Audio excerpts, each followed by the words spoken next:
Hi, everyone. Thanks for joining me in this MASLD NASH community network. I know we're just a few hours away from the weekend mode, so I try to keep this fun, practical, and most importantly, useful for your patients. So we've all seen growing number of patients with fatty liver, many of them with no symptoms, but big long-term risk. And now that we actually have a FDA-approved treatment options and promising agents in the pipeline, it's a good time to refresh how we think about pharmacotherapy in MASLD NASH. My name is Millie A. I'm a nurse practitioner at Tufts Medical Center in Boston.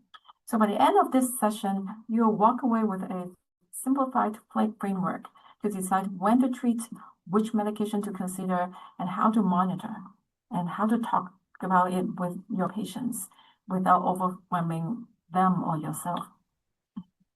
If nothing else, at least you'll live with a few fun drug names to throw into your next consult.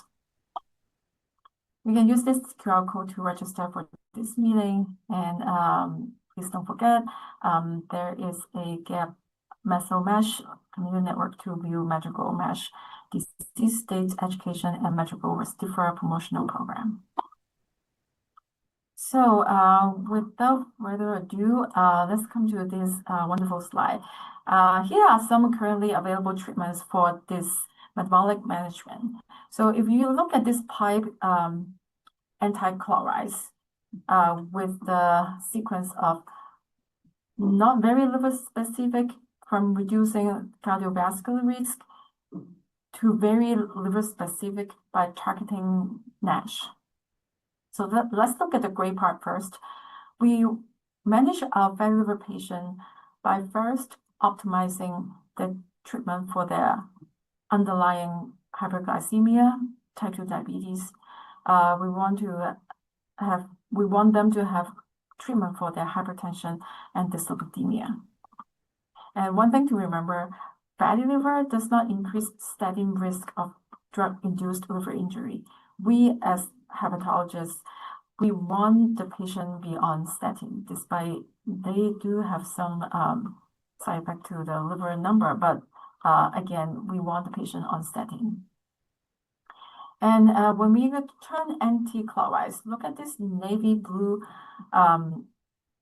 pipe that control obesity. So we all know that if the patient can lose 10% of the body weight, we can see resolution of MASH and MASLD in about 80% of the patients. But however, as a clinician, it is only the minority of patients who are able to maintain this level of weight loss. So here are the things we can help them. So other than talking to them about lifestyle modification by diet and exercise, some weight loss medication, oral or injection, bariatric surgery, the red part is what we are going to talk about today. Actually, there's a role for GLP-1 in our fatty liver population. Hold on this for a while. So after March 2024, the treatment and management of MASH and MASLD has another new agent. If we turn to our attention to the more anti-chlorides, we see this target NASH. We're talking about some liver-directed therapy.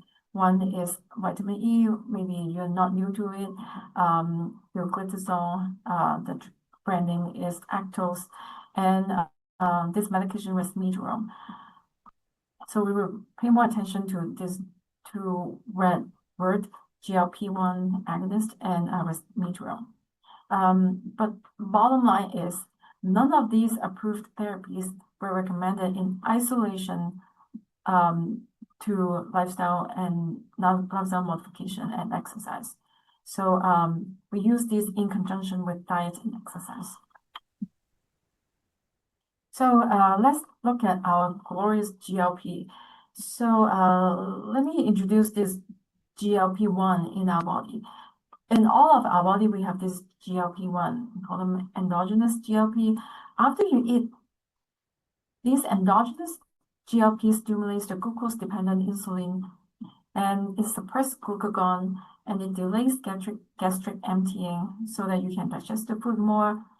it also directly acts on the hypothalamus to promote the sense of satiety and reduce energy intake. So you feel full and you stop eating. So for this medication, GLP-1 receptor agonists are the analogs of the gut-derived incretin hormone, GLP-1. And this receptor agonist, GLP-1, has two ways of action. One indication is lower blood sugar. Two is to cause weight loss. So if the audience has endocrinologists, you won't be unfamiliar with the GLP. If you are a primary care physician or the APP, you use a lot of GLP in your own setting. But what does it help in our hepatology practices? Indeed, I personally treat our fatty liver patients using semaglutide back in 2023. But recently, it is supported by evidence that semaglutide 2.4 milligram once weekly successfully met the two endpoints. One is the primary histological MASH resolution at 72 weeks. That's about 1.5 years without worsening fibrosis. It happens to about 30% of the patient, and significant improvement in liver fibrosis without worsening of the MASH in about 14% of the population who get fatty liver. So it is very encouraging. So the takeaway here is consider administering GLP-1 for those fatty liver patients who are also overweight with BMI over 30. And with a even higher priority given to those with MASH or liver fibrosis. However, not for our lean MASH patient. If the patient has severe fatty liver, however, their BMI is less than 27, GLP is not your go-to option. This is a side note here. Not every GI provider loves the idea of GLP-1 because it delays gastric emptying, it might worsen their pre-existing gastroparesis, and when they do procedure, it can actually increase the risk of aspiration and anesthesia. So different practices have their own guideline. Some practice might say, hey, stop the GLP-1 for 2 weeks before procedure. Some said, no, we don't need to stop any GLP at the week of the procedure. So let's look at the medication under the liver targeted region. Vitamin E. It is recommended 800 units per day. It is for those people who has no diabetes without cirrhosis, but they have MASH. There's a study, the PREVENT trial, as a landmark study showed that vitamin E actually improved liver histology in non-diabetic patients with fatty liver. And it is quite significant to see that approximately 43% of the patients shows histological improvements. There's some limitations. Not all patients respond and can use in those people who get hypertension or diabetes.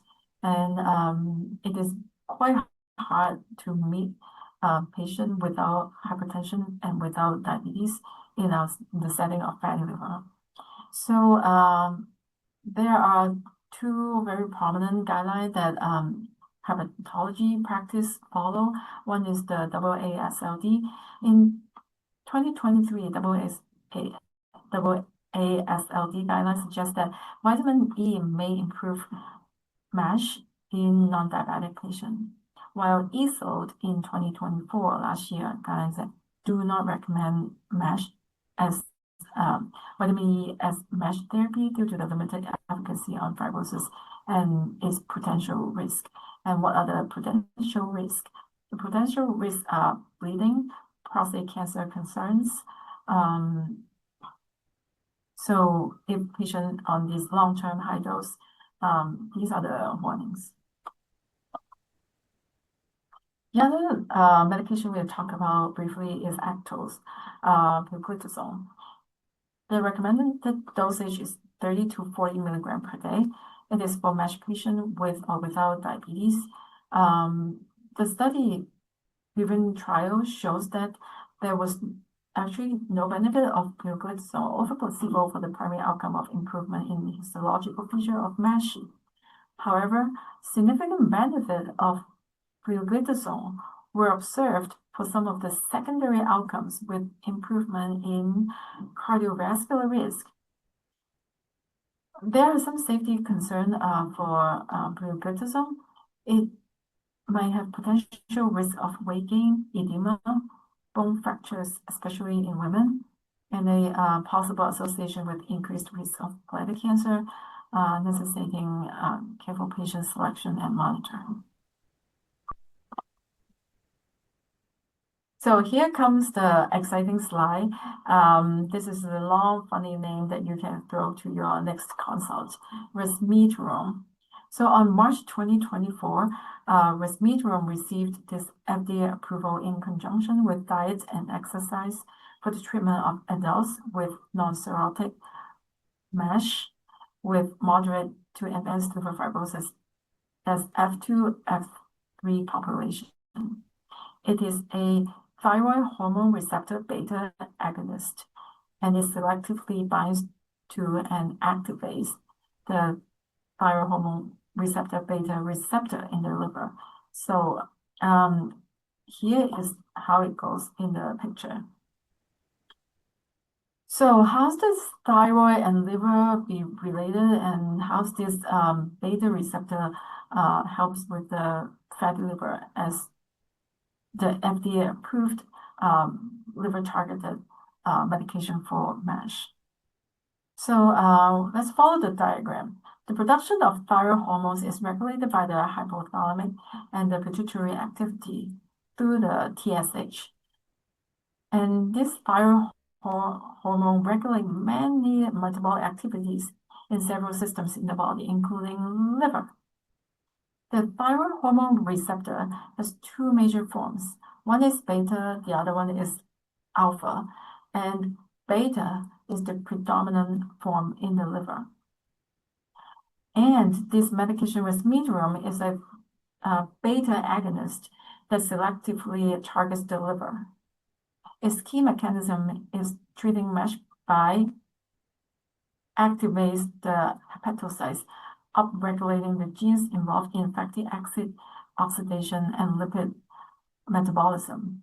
This helps break down the excess fat in the liver.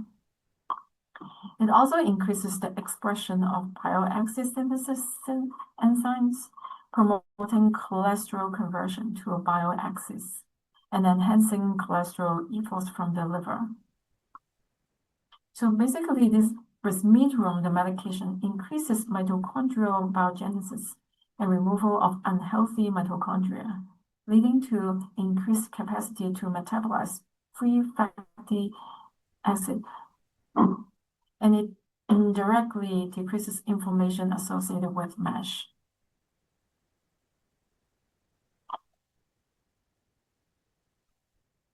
So this is a trial named Maestro NASH trial. It is an ongoing phase 3 randomized controlled trial of resmetirom in MASH with liver fibrosis.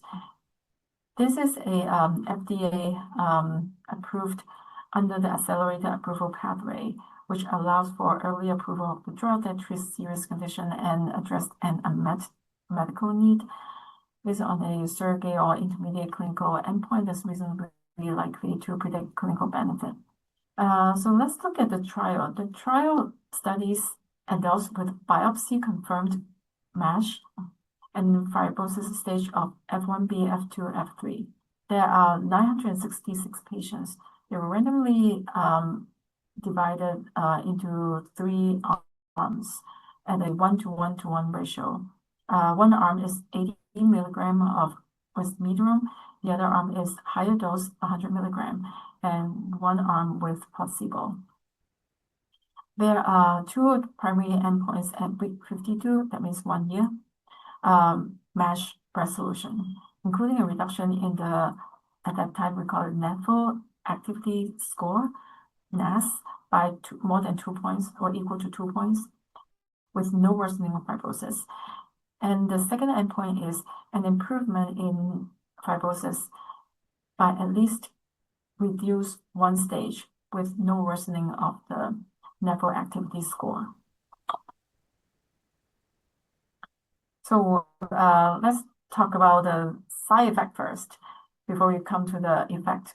So diarrhea and nausea were the most frequent with resmetirom compared with the placebo. The incidence of serious adverse events was actually similar across the trial groups. So let's look at the graphs. On the y-axis is percentage of patient, on the x-axis, the horizontal one, is for patient with different side effects. First, we talk about diarrhea. On the baseline, it's not surprising to see even the on baseline at the placebo group without this medication, there are about 15, 12, 11% of the patients who get baseline diarrhea or nausea. With the use of resmetirom on the orange bar, you see kind of a significant amount of people feel more diarrhea, feel more nauseous, and there's some adverse side effects. With the higher dose, which is the gray bar, is actually manifests more diarrhea and nausea, or actually less nausea. So this is the good slide. This is the effect slide. So we take this medication, we prescribe this our patient because they have fibrosis caused by fat in the liver. Resmetirom here to reverse fibrosis. Let's look at the result. Resmetirom 80 milligram and 100 milligram were superior to placebo with respect to MASH resolution and improvement in liver fibrosis by at least 1 stage. Let's look at these two graphs. The left side is MASH resolution with no worsening of fibrosis. This is the MASH resolution. The right side is the improvement of fibrosis. So if you see the blue bar, there are patients by not having medication, just lifestyle and diet and exercise, 9.7% of them, like about 1/10 of them, can resolve the MASH, and about 14% of them can reduce fibrosis by itself. But we don't have too many of those 8+ patients. So with this medication, look at the orange bar on the left. The 25.9% of patients achieve MASH resolution, which is significantly more than those people who are not on medication. And if we look at the higher dose, the gray bar on the left side of the chart, it actually has about 30% of the patient who get MASH resolution compared with placebo. If you look at the fibrosis, the orange bar indicates the 80 milligram medication can actually bring significant more people with improvement in fibrosis, with more, even more on a higher dose. So my takeaway from this slide is let's give the patient a chance to try to help them to resolve their MASH and improve their liver fibrosis so that they don't necessarily need to go to the next stage, which we call cirrhosis. So there are some practical considerations for managing our MASH patient with resmetirom. It is ideal to patient in adults over 18 years old with non-cirrhotic MASH. Patients with moderate to advanced liver fibrosis, F2, F3. So you don't want a patient with only fatty liver without fibrosis. You also do not want patient to be treated with fatty liver, but they demonstrate F4 or early cirrhosis. This margin is when they have fatty liver and they demonstrate F2, F3 fibrosis. It is only approved and in conjunction with diet and exercise.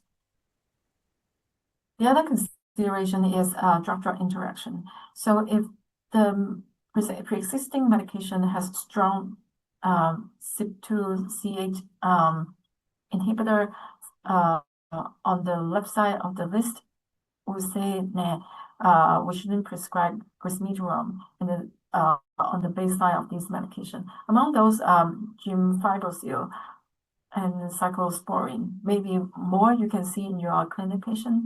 So bear in mind that these two medications is kind of contraindicated when you prescribe resmetirom. So there are some medication that's kind of okay with resmetirom, but you might want to reduce your resmetirom dose, which include clopidogrel, Plavix. So Plavix is more common in every practices. So if you see patient on Plavix for their previous class, you might want to reduce the resmetirom dose. And medication that are at risk of increased exposure due to resmetirom, when we talk about pioglitazone and actors, montelukast, more prominent in the clinic. The maximum, so a lot of patients who get fatty liver also get high cholesterol. So the statin that is allowed is pravastatin and atorvastatin 40 milligram, and simvastatin and rosuvastatin 20 milligram. If the patient is on atorvastatin 80 milligram for some reason, you might want to talk to the PCP or the cardiologist to see if we can they can reduce the atorvastatin from 80 milligram to 40 milligram. But I understand that there must be a reason for 80 milligram. Maybe they have a lot of cardiovascular risk, stroke, heart disease in the family. So the reason behind that the maximum strength of statin is that resmetirom, this medication, can actually exaggerate the pharmacokinetic of statin. So it required the titrating down the statin, maximum 40 milligram of atorvastatin. So the other consideration is when you put patient on resmetirom, you want to monitor. So how do you monitor? Usually we can use the NIT, non-invasive test to restage their fibrosis after 6 months or a year, which include the FibroScan, MR-PDFF, CAP score or L. And watch for the ongoing evaluation for the Maestro NASH trial. The expert panels are currently working on cut points and periodically for testing. So in conclusion, here's the big picture. Fatty liver is common, progressive, and treatable. We now have the medications like resmetirom that actually address the root of the disease, not just the symptoms. For the widespread use of resmetirom, question remain, we depend on the insurance coverage, but from my experience, I've been doing quite good luck with resmetirom. I barely received any rejection from the insurance company say no for my prescription. And please continue staging and lab tests for monitoring. And multiple agents are currently in clinical trial. Likely we'll have more options in the near future. So remember, pharmacotherapy works best with combine of lifestyle modification, team support, and patient-centered communication. That's where we as APP can truly make the impact. I know it's Friday and I understand this is a recording, but our brains can halfway to the happy hour. Thank you for being here and stay engaged. Thank you.